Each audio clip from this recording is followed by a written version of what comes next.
ஆன்மீகம் அப்படின்ற வார்த்தையில் தொடங்கி அதில் வந்து நிறைய இருக்குது சார். நான் விவரமாக அந்த கேள்வியை கேட்டுடுறேன், ஒரு நிமிஷம் எடுத்துக்கிறேன், அதை விவரமாக கேட்டுடுறேன்.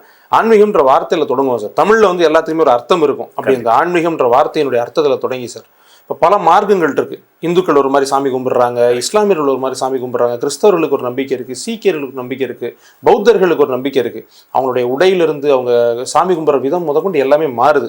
ஒன்னொன்னும் ஒரு வழிபாடை சொல்லுது.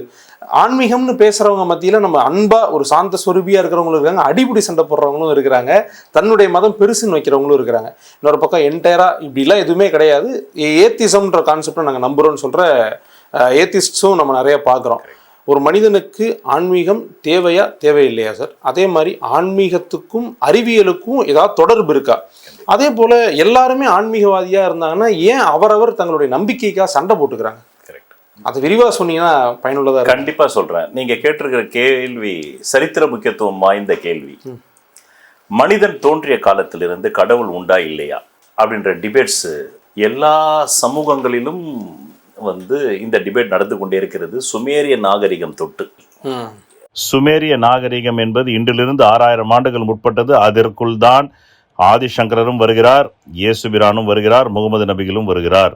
தொன்மையான ஒரு நாகரிகம் தான் சுமேரிய நாகரிகம். இயேசு எல்லாமே 2000க்குள்ள தான் வராரு, நபிகளும் 1500க்குள்ள தான் வராரு, ஆதிசங்கரரும் 2000க்குள்ள தான் வராரு. மனிதன் முதல்ல இந்த பூமிக்குள்ள எக்ஸிஸ்ட் ஆனதே வந்து அறிவியல் 2 லட்சம் வருடங்கள்னு சொல்லுது. நம்ம ஹோமோசேப்பியன்ஸ்னு சொல்கிறோம் இல்லையா, அந்த ஹோமோசேப்பியன்ஸ் வந்து இங்கே எக்ஸிஸ்ட் ஆனது தான் நம்ம மனிதனை வந்து அந்த அறிவியல் டேர்மில் ஹோமோசேப்பியன்ஸுன்றாங்க. இந்த ஹோமோசேப்பியன்ஸ் இங்கே உள்ளே வந்ததுலேருந்தே முதல்ல அவன் வந்து நடுகள் நாட்டினான். அந்த காடுகளில் அவன் வந்து தனக்கு எதுவெல்லாம் துன்பம் என்று நினைத்தானோ அதையெல்லாம் வணங்க ஆரம்பித்தான். இப்போ நீங்களே இருக்கீங்க, உங்களுடைய பராக்கிரமம் உங்களுடைய செல்வாக்குக்கு மீறி ஒருத்தரோடு பகைமை வரும்போது காம்ப்ரமைஸ் போயிடுறீங்க.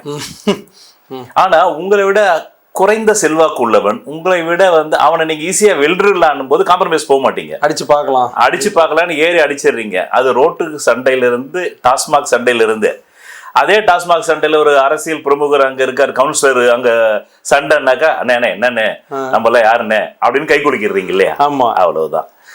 இதே கான்செப்ட் தான் ஆதி மனிதன் தனக்கு 5 பூதங்கள் என்று சொல்லக்கூடிய 15 பூதங்களை அடக்கிய அவனுக்கு தெரியல.